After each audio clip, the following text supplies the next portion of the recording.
அதே மாதிரி இந்த லவ் பண்றவங்களுக்கு கண்ணை மறைச்சிரும். லவ் பண்ற பொண்ணுங்க வந்து என்ன பண்ணுவாங்க, பொண்ணோ பையனோ, ஏன்னா பொண்ணுங்க தப்பு பண்றது இல்லைன்னு சொல்ல முடியாது, பொண்ணுங்களும் பண்றாங்க. ஆனா ஹஸ்பண்ட் சரியில்லை, ஏன்னா இன்னும் அவங்களுக்குள்ள வந்து ஃபர்ஸ்ட் நைட் கூட நடக்கவே இல்லை, 29 நாள் தான் ஆகுது கல்யாணம் ஆகி. இப்போ இவ்வளோ பிரச்சனை இதில் போயிட்டு இருக்கும்போது கமெண்ட்ல நான் பார்த்தேன், இதுக்கு தான் அரேஞ்ச் மேரேஜே பண்ணாதீங்க, லவ் மேரேஜ் பண்ணுங்க அப்படின்னு வந்து ஒரு கும்பல் சொல்றாங்க. அந்த கன்னியாகுமரி பொண்ணு அவங்க 10 வருஷமா லவ் பண்ணி அந்த பையனை கல்யாணம் பண்ணாங்க. இப்போ ஒன்றும் இல்லை, ஸ்கூல் படிக்கிறேன், அந்த பசங்கள்கிட்ட பேசும்போது சொல்கிறாங்க எனக்கு ரொம்ப டிப்ரெஷனாக இருக்குண்ணா, ரொம்ப ஸ்ட்ரெஸ்ஸாக இருக்குது அப்படின்னா. இந்த ஸ்ட்ரெஸ் டிப்ரெஷன்ற வார்த்தை அதிகமாக இப்போ புழக்கமாகுதோ? சரி, அவங்களும் வந்து ஆல்கஹால் எடுக்காமல் இல்லை, அவங்களும் அவங்க லைஃப்பை என்ஜாய் பண்ணாமல் இல்லை.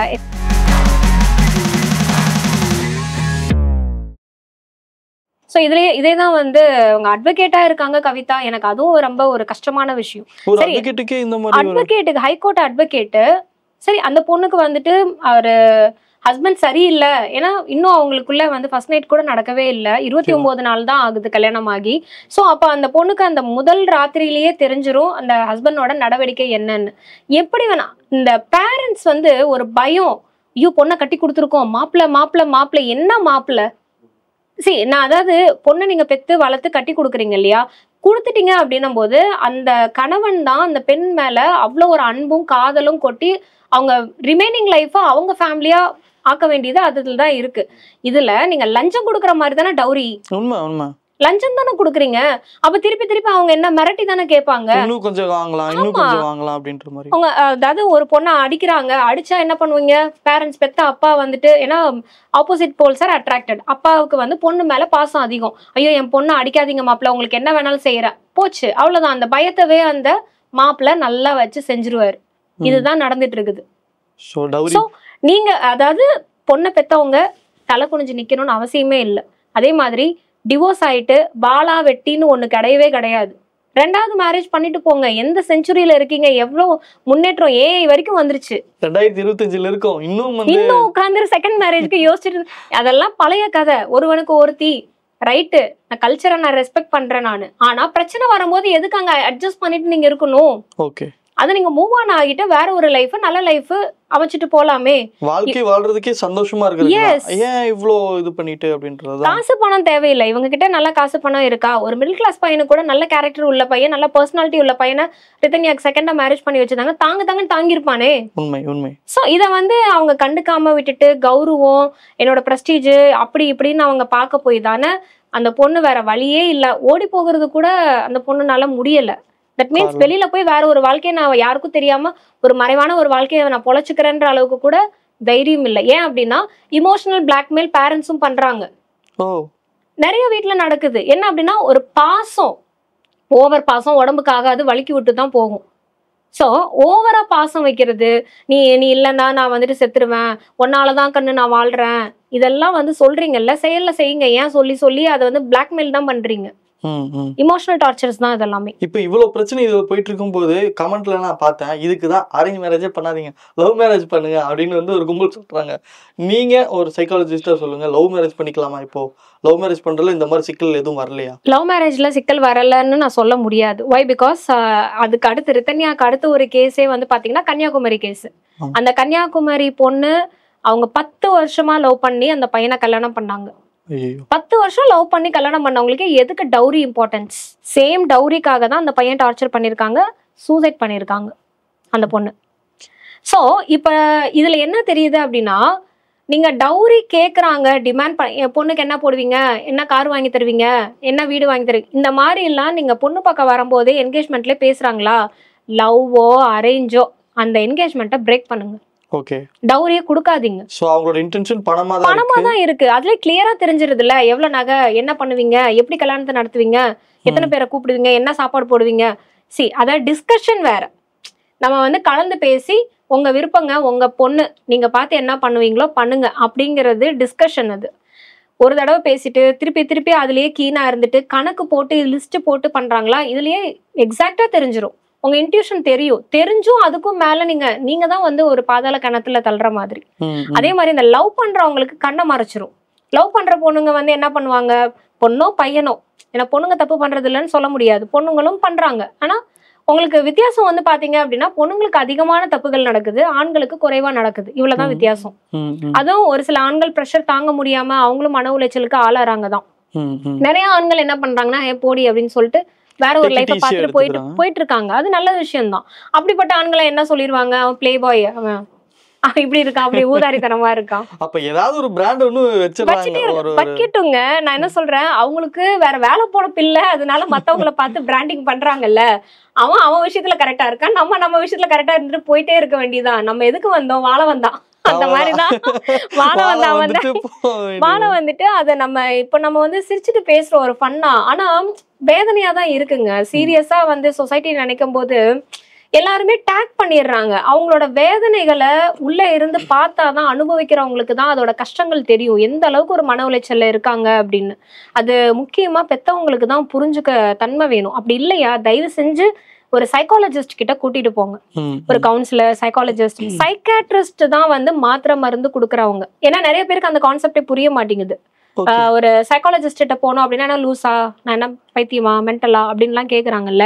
சோ இது வந்து லூசு பைத்தியம்லாம் இல்ல. யாரா இருந்தாலும் ஒரு கன்சல்டிங் எடுத்துக்கிறது, ஒரு கவுன்சிலிங் எடுத்துக்கிறது வெரி இம்பார்ட்டன்ட். சைக்காட்ரிஸ்ட் அப்படிங்கிறது நீங்க பேசி தீர்க்கவே முடியல, அந்த ஒரு கண்ட்ரோல்குள்ள வரல, உங்க சுயநனவுல நீங்க இல்ல, சப்கான்சியஸா டீல் பண்ண முடியாதுன்ற போதுதான் மாத்திரை மருந்து அங்க ஒர்க் அவுட் ஆகும். தன்னிலை மறந்து அவங்க என்ன பண்றாங்க, இருக்கிற இடத்துல மோஷன் போறாங்க, பல்லு விளக்க முடியல, ஒரு 3-4 நாளா தூக்கமே இல்லை, கண்டினியூஸா டே அண்ட் நைட் அவங்க தூங்கவே இல்லைனாலே பிரெயின் வந்து அது ஒரு கண்ட்ரோல் சிஸ்டம், கண்ட்ரோல் மெக்கானிசம் இருக்காது, நியூரோ டிரான்ஸ்மிட்டர்ஸ் எல்லாமே ஒர்க் ஆகாது. ஸோ அதனால டேப்லெட் கொடுத்து அவங்களுக்கு தூங்க வைக்கிறது, தூக்கம் ரொம்ப முக்கியம். ஸோ இதெல்லாம் வந்து நிறைய விஷயங்கள் தெரிஞ்சுக்கணும். ஏன்னா இப்போ ஒரு மீடியா அப்படிங்கிறது ஒரு குட் சோர்ஸ், எல்லா விஷயங்களும் தெரிஞ்சுக்கிறோம். ஒரு மீடியாவை எடுத்துதான் நீ பான் வீடியோ பாக்குற, அதே மீடியா எடுத்து ஒரு நல்ல விஷயங்களை பார்க்கலாம்ல. அப்ப யார் அதை டிசைட் பண்றது? the choice is yours. மீடியால எல்லாம் தான் இருக்குது, இது வேணும் இது வேணாம்னு டிசைட் பண்றது உங்க கையில தானே இருக்கு. சோ அந்த அவேர்னஸ் வரணும். அதே மாதிரி மேம், இப்போ எங்க அப்பா வந்து எந்த அளவுக்கு கஷ்டப்பட்டாரோ அந்த அளவுக்கு நான் கஷ்டப்படல. என் அப்பாவோ அம்மாவோ எல்லாம் பொதுவாக சொல்றேன். ஆனா அவங்க வந்து அந்த டிப்ரெஷனோ எனக்கு வந்து மன உளைச்சலோ அவங்க வந்து அந்த டைம்ல யூஸ் பண்ணவே இல்லை. இப்போ தொடர்ந்து அதிகமா, இப்போ ஒன்றும் இல்லை, நான் ஸ்கூல் படிக்கிறேன், அந்த பசங்கிட்ட பேசும்போது சொல்றாங்க எனக்கு ரொம்ப டிப்ரெஷனா இருக்குண்ணா, ரொம்ப ஸ்ட்ரெஸ்ஸா இருக்கு அப்படின்னா. இந்த ஸ்ட்ரெஸ் டிப்ரெஷன்ன்ற வார்த்தை அதிகமா இப்போ புழக்கமாகுதோ, ஒரு சின்ன சின்ன விஷயத்துக்கு கூட டிப்ரெஷன் சொல்லிட்டு வேற மாதிரியான ஒரு சிந்தனைக்கு போறாங்களோ அப்படின்னு மாதிரி. ஏன் அப்படின்னா இப்ப இருக்கிற பசங்களுக்கு ரெஸ்பான்சிபிலிட்டியை கொடுக்கறது இல்லை, அதுதான் பெரிய தப்பு. இப்போ நம்ம அப்பா அவங்களோ இல்ல வந்து அதுக்கு முன்னாடி தாத்தா அவங்களோ அவங்களுக்கு எல்லாம் வந்து ரெஸ்பான்சிபிலிட்டி அதிகமா இருந்தது. அவங்களும் வந்து ஆல்கஹால் எடுக்காம இல்ல, அவங்களும் அவங்க லைஃபை என்ஜாய் பண்ணாம இல்ல, எக்ஸ்ட்ரா மேரிட்டல் இல்லாம இல்ல. ஸோ எல்லா கேள்விகளும் வரும், எல்லாமே இருந்தது. ஆனா அவங்க லைஃபோட பர்பஸை நோக்கி ஓடுனாங்க. அவங்க வந்து ஃபியூச்சருக்கு அப்படிங்கிற மாதிரி அவங்க சேர்த்து வைக்கிறதா இருக்கட்டும், இல்ல வீடு கட்டுறதா இருக்கட்டும், எல்லாமே அவங்க பிளான்டா பண்ணாங்க. அதாவது அவங்க இந்த அளவுக்கு அட்டெம்ப்ட்ஸ் அதிகமா இல்லையே, சூசைடல் அட்டெம்ப்டா இருக்கட்டும், இல்ல வந்துட்டு ஒரு ரேப்லாம் அப்பெல்லாம் அதிகமாவே கிடையாது. ஏன் அப்படின்னா அவங்களுக்கு அது தெரியும், இதுதான் என்னோட செல்ஃப் கண்ட்ரோல் அவங்க கிட்ட இருந்துச்சு. குழந்தைங்க முன்னாடி இதை பண்ணக்கூடாது, குழந்தைங்க முன்னாடி இப்படி வளர்க்க கூடாது அப்படின்ற மாதிரிலாம் தெரிஞ்சு வளர்த்தாங்க. ஆனா இந்த இன்டர்மீடியேட் ஜென்ரேஷன் இருக்காங்க இல்லையா, நம்ம அப்பா அம்மாக்கள் எல்லாம் இருக்காங்கல்ல, அதுவும் இல்லாம இப்ப மாடர்ன் பேரண்ட்ஸ் எல்லாம் இருக்காங்கல்ல, அவங்க என்ன அப்படின்னா அந்த பேரண்ட்ஸ் வந்துட்டு நான் பட்ட கஷ்டம் என் பிள்ளை படக்கூடாது, படட்டுமே, பிள்ளைங்க கஷ்டமே தெரியாம வளர்ந்தா எப்படி இருக்கும், உதாரித்தனமா தான் இருப்பாங்க. அதுவும் இல்லாம சீரியஸா சொல்றேன், டீனேஜர்ஸ் எல்லாம் செம்ம பிரில்லியன்ட். ஆனா அவங்கள வந்து அந்த ஒரு மலுமட்டத்தனமா ஆக்குறதே பேரண்ட்ஸ் தான். ஏன் அப்படின்னா அவன் நடந்தே போவான், ஆனா என்ன அப்படின்னா என் பையன் நடந்து போறதா, என் பையன் சைக்கிள்ல போறதா, அது ஒரு பெரிய ஒரு கௌரவமா நினைச்சிட்டு புல்லட்டை வாங்கி கொடுப்பாங்க பையனுக்கு, காலேஜ் போற பையனுக்கு கேடிஎம் பைக் வாங்கி கொடுக்கறது, போய் ஆக்சிடென்ட்ல போய் முடியும் இல்லையா. ஒரு 2-3 பொண்ணுங்களை ஏத்திட்டு போவான், கெட்ட வழிக்கு நீங்க தான் பப்புக்கு போறதுக்கு நீங்க தான் அலோவ் பண்றீங்க. ஏன்னா நான் அனுபவிக்கலடா, நீ ராஜா மாதிரி வாழணும், எவ்வளவு காசு, எவ்வளவு பாக்கெட் மணி, ஏன் பாக்கெட் மணி குடுக்குறீங்க, வளர்ந்துட்டான்ல, காலேஜ் படிக்கிறான்ல, அவனை போய் பார்ட் டைம் போய் சம்பாதிக்கட்டும், அட்லீஸ்ட் அந்த மணியோட வேல்யூ தெரியட்டும். ரெஸ்பான்சிபிலிட்டி இல்லாம எல்லாமே ஈஸியா கொடுக்கும் போது அவங்களுக்கு என்ன ஆகும், எனக்கு எல்லாமே கிடைக்குது அப்படின்னு லெத்தாஜிக். அந்த லெத்தாஜிக் தான் என்ன அப்படின்னா அந்த லைஃப்லயும் லெத்தாஜிக் வரும்.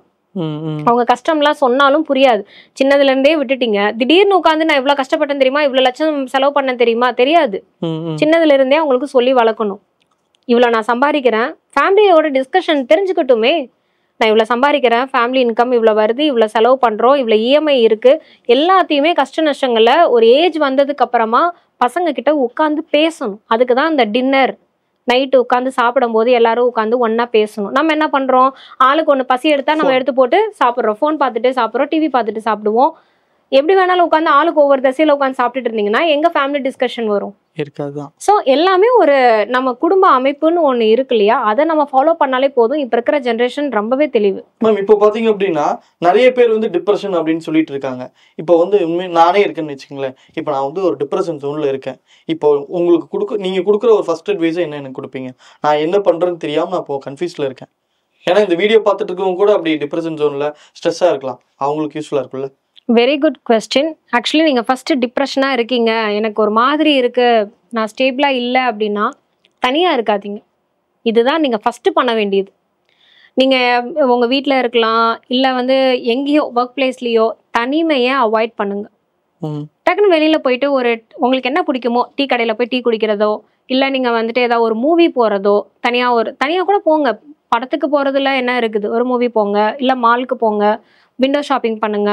அந்த பிளேஸ்ல இருந்து நீங்க மூவ் ஆன் ஆகணும். அண்ட் ரெண்டாவது விஷயம், எதனால உங்களுக்கு டிப்ரெஷன் ஆச்சு, find out the root cause. நீங்க உட்காந்து ஜேர்னலிங் பண்ணலாம். ஸோ ஜேர்னலிங்ல வந்துட்டு இதனால ஆச்சு அதனால ஃபைண்ட் அவுட் பண்ணுங்க. நீங்களே உங்களால ஃபைண்ட் அவுட் பண்ண முடியலையா, தயவு செஞ்சு உங்க ஃப்ரெண்டு கிட்டயோ உங்க பேரண்ட்ஸ் கிட்ட சொல்ல முடியல, அவங்க புரிஞ்சுக்க மாட்டாங்க அப்படின்ற மாதிரி இருந்துச்சுன்னா ஒரு கவுன்சிலரை அப்ரோச் பண்ணுங்க. எனக்கு இந்த மாதிரி டிப்ரெஷனா இருக்கு, என்ன ரீசன். சில பேருக்கு வந்து என்ன ரீசன்னே தெரியாது, என்னன்னே தெரியல, நான் காலையில இருந்து அப்செட்டா இருக்கேன் அப்படின்னு சொல்லுவாங்க. அது நேத்து நடந்த பிரச்சனையா இருக்கும், அது அவங்களுக்கு ட்ரிகர் ஆயிருக்கும். பட் அவங்களுக்கு அதுதான் காரணம்னு தெரியாது, சப்கான்ஷியஸ்ல பதிவாயிருக்கும். ஸோ அவங்களுக்கு வந்து காலையில எந்திரிச்சதுல இருந்தே என்னமோ தெரிலன்னு சொல்லுவாங்க. ஸோ மேஜர் ரீசன் வந்து பாத்தீங்கன்னா, ஒன்று உங்களுக்கு லவ் ப்ராப்ளமா இருக்கலாம், இல்லை ஃபியூச்சரை நினைச்சு ஒரு பயமா இருக்கலாம், ஃபினான்ஷியல் ப்ராப்ளமா இருக்கலாம். இது மூணுக்குள்ளதான் மொத்த ப்ராப்ளமே வரும். அதை தாண்டி வந்து உங்களுக்கு வேற ஏதாவது பிரச்சனை இருக்கு அப்படின்னா அதை எப்படி சார்ட் அவுட் பண்ணணும் அப்படின்னு சம்பந்தப்பட்டவங்க கிட்ட போய் பேச ட்ரை பண்ணுங்க. அப்படி இல்லையா அதை அப்படியே ஃபுல் ஸ்டாப் வச்சுட்டு எப்பவுமே நீங்க வந்து ஒன்றும் இல்லை, ஒரு வேலையை நீங்க எப்படி போஸ்ட்போன் பண்றீங்க, நாளைக்கு பண்ணிக்கலாம். கடைசியில இப்போ ஒன்றும் இல்லை, இது ஜென்ரலா நடக்கிற ஒரு விஷயம் தான். ஃப்ரெண்ட்ஸ் எல்லாம் சேர்ந்து நீங்க வந்து டூர் பிளான் போடுவீங்க, கோவா போலாண்டா மச்சா அப்படின்னு. அதுக்கப்புறம் பட்ஜெட்டிங்லாம் பண்ணுவீங்க, சுறுசுறுப்பா அப்படியே உட்காந்து 4-5 ஃப்ரெண்ட்ஸ் பேசுவீங்க. நாளைக்கு போகலாம், அடுத்த வாரம் போகலாம், அடுத்த மாதம் போகலாம், லீவு கிடைக்கல அப்படி இப்படின்னு சொல்லிட்டு அந்த பிளானை 1 வருஷம் வரைக்கும் நீங்கள் போஸ்ட்போன் பண்ணதுக்கு அப்புறம் இன்ட்ரெஸ்ட் போயிடுறதா? இதே மாதிரி தான் கவலையை வந்து போஸ்ட்போன் பண்ணுங்க. ஸோ இப்போ வந்துட்டு எனக்கு இப்போ பிஸியாக இருக்கேன், இதுக்கெல்லாம் யோசிக்க டைம் இல்லைப்பா, அப்புறம் பார்க்கலாம். ஓரளவுக்கு அந்த மெச்சூரிட்டி வந்துடும் உங்களுக்கு. திருப்பியும் ஒரு வாரம் கழிச்சு சேம் ப்ராப்ளம் எடுத்து பார்த்தீங்கன்னா, இதுக்கு தான் நான் அன்னைக்கு அவ்வளோ உட்காந்து ஃபீல் பண்ணேன்னா, டைமே வேஸ்ட் ஆயிடுச்சு. தெளிவு வந்துடும், அந்த ப்ராப்ளமை சால்வ் பண்ணக்கூடிய தைரியம் வந்துடும். உங்களால இது செல்ஃப் ஹேண்ட்லிங்க்கு சொல்றேன். செல்ஃபா ஹேண்டில் பண்ண முடியலன்னா கண்டிப்பா ஒரு சப்போர்ட்டை நீங்க எதிர்பார்க்கறதுல தப்பே கிடையாது. நிறைய இப்போ நீங்க கூகுள் பண்ணி பார்க்கலாம், இல்லை சைக்காலஜிஸ்ட் இல்லை கவுன்சிலர்ஸ் நீங்க ரெஃபர் பண்ணி பார்க்கலாம். சைக்காட்ரிஸ்ட் கிட்ட ஏன் போக வேண்டாம் நான் சொல்லுவேன் அப்படின்னா, அவங்க மெடிகேஷன்ஸ் வந்துட்டு கொடுப்பாங்க. அதை ரொம்ப சிவியரா கிரானிக் டிப்ரெஷன்னா நீங்க கண்டிப்பா எடுத்துதான் ஆகணும். தூக்கம் வந்து ஒரு வாரமா நைட்டும் பகலும் தூக்கமே இல்ல ஒரு குறைவான தூக்கம், 1 மணி நேரம் தான் நான் தூங்குறேன், அப்புறம் திருப்பி எனக்கு ஏதோ ஒண்ணு பண்ணுது அப்படின்ற மாதிரி இருந்துச்சுன்னா தூக்கத்துக்கு நீங்க அதை டாக்டரோட அட்வைஸோட நீங்க எடுத்துக்கலாம். பட் சின்ன பிரச்சனைகள், ஒரு டெசிஷன் மேக்கிங் குழப்பமா இருக்கு, என்ன பண்றதுன்னு தெரியல, என் லவ்வர் என்னை விட்டுட்டு போயிட்டா, எனக்கு வந்து டிவோர்ஸ் ஆகுற சுச்சுவேஷன், என்ன ப்ராப்ளமா இருந்தாலுமே மனசு விட்டு நீங்க பேசணும். ஸோ இதுக்கு நீங்க வந்து ஒரு மனப்பக்குவம் அடையணும். அப்படிங்கும்போது நான் ரொம்ப ரெக்கமெண்ட் பண்ற விஷயம், தனியா இருக்காதீங்க. அந்த தனிமை தான் வந்து இப்ப ரித்தன்யா விஷயத்துலயும் கார்ல தனியா உட்கார்ந்துருக்க போய் தான் அவங்க போன் வந்து யாரு மிரட்டினாலும் சரி, எந்த ஒரு கட்டத்துக்கு தள்ளப்பட்டாலும் சரி, எதுவா இருந்தாலும் அதை ட்ரிகர் பண்ணி விட்டுரும். மொத்தமா எல்லாம் சேர்த்து வச்சு ஏதோ ஒண்ணு இருந்துட்டே இருக்கும், என்னமோ அமுக்குற மாதிரி இருக்கே அப்படின்ற மாதிரி இருக்கும். டக்குன்னு ஒரு ட்ரிகர் பாயிண்ட் வந்ததுவே அது ஆக்ஷன்ல இறங்கிரும். சோ இதுதான் எனக்கு கேட்கணும்னு தோணுச்சு, டக்குன்னு கேட்டேன். நான் வந்து என்ன பண்ணுவேன் அப்படின்னா, நல்லா ஃபுல்லா வயிறு முள்ள சாப்பிட்டுருவேன். ரெண்டாவது பிடித்த இசை ஏதோ என்ன ஹீல் பண்ற மாதிரி ஃபீல் பண்றேன். நிறைய சாங்ஸ் கேட்பேன். அப்புறம் படிக்கிறது, ஏதாவது எனக்கு பிடிச்ச சினிமா அந்த மாதிரி ஏதாவது இதை வச்சு நான் இது பண்றேன். அது சரியா இல்ல? ரொம்ப கரெக்ட். ஏன்னா இது நிறைய பேர் பண்றாங்க. சோ அதனாலதான் நான் இந்த விஷயம் எல்லாம் எல்லாருக்குமே தெரியும். ஆனா தனியா இருக்க கூடாதுன்ற விஷயம் யாருக்கு தெரிய மாட்டேங்குது. ஆமா, இது வந்துட்டு எல்லாமே பண்ணுவாங்க. இப்ப நீங்க சொன்ன விஷயங்கள் எல்லாமே நீங்க தனிமையா பண்ற விஷயம் தான். பாட்டு கேக்குறதா, நான் தனியா உட்காந்து பாட்டு கேக்குறேன். அதுலயும் உங்களுக்கு என்னன்னா, இப்போ ஓகே நீங்க வந்து ஒரு டிப்ரெஷனா இருக்கீங்க, தனியா உட்காந்து பாட்டு கேக்குறீங்க, திடீர்னு அந்த பிளேலிஸ்ட்ல ஒரு சோக சாங் வந்துருச்சுன்னா உங்களை ட்ரிகர் பண்ணி விட்டுரும்.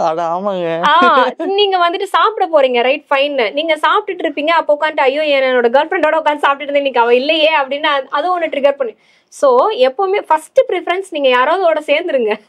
அதுக்கப்புறம் நீங்க வந்து பாட்டு கேக்குங்க, இல்ல லாங் டிரைவ் போங்க, என்ன வேணா பண்ணுங்க. சோ தனிமையை அவாய்ட் பண்ணீங்கனாலே இந்த இந்த இஷ்யூஸ். அதுக்கப்புறம் நார்மல் ஸ்டேட், அதாவது மனுஷனோட மூளைன்றது குரங்கு மாதிரி தான், அப்பப்ப மாறிக்கிட்டே தான் இருக்கும், ஜம்ப் ஆயிட்டே இருக்கும். அந்த ஒரு டெஸ்டோஸ்டிரோன் லெவல், அந்த லெவல் வர்ற வரைக்கும் தான் உங்களுக்கு அந்த ஒரு பீக்ல இருக்கும் இமோஷன்ஸ்லாம். அந்த அமிக்தலா பண்ற வேலை. அமிக்தலான்றது மூளையில இருக்கிற ஒரு எமோஷனல் சென்டர் தான் அது. நான் யாரு இந்த பொண்ணுன்னு கேட்கலன்னு பார்த்தேன். ஆமா. ஓ ஓகே. இவங்க அமிக்தலா வந்துட்டு அந்த கரெக்டான ஸ்டேட்ல இருக்கும்போது நமக்கு பிரச்சனையே இல்லை. ஒரு சில சமயம் வந்து பாத்தீங்கன்னா நம்மளுக்கு ரொம்ப அழணும்னு தோணும். அப்ப அழுது தீத்துட்டு ஆமா இவ்வளவுதானா அப்படின்னு. ஆனா சின்ன பிரச்சனை இருக்கும், அதெல்லாம் ஒரு மேட்டரே இருக்காது. ஆனா அதுக்கு போய் நம்ம தலையில அடிச்சுக்குவோம், நம்ம போட்டு முட்டிக்குவோம், ஆன்னு கத்துவோம். என்னடா இது ஒண்ணுமே விஷயமே இல்லையாடா. ஏன் அப்படின்னா அன்னைக்கு நீங்க பெரிய விஷயத்த நீங்க சார்ட் அவுட் பண்ணாம விட்டது தேங்கி கிடந்துச்சு. சின்ன விஷயம் வந்து குத்துன உடனே நீங்க அதை பர்ஸ்ட் அவுட் பண்ண ஆரம்பிச்சிட்டீங்க. சிம்பிள்.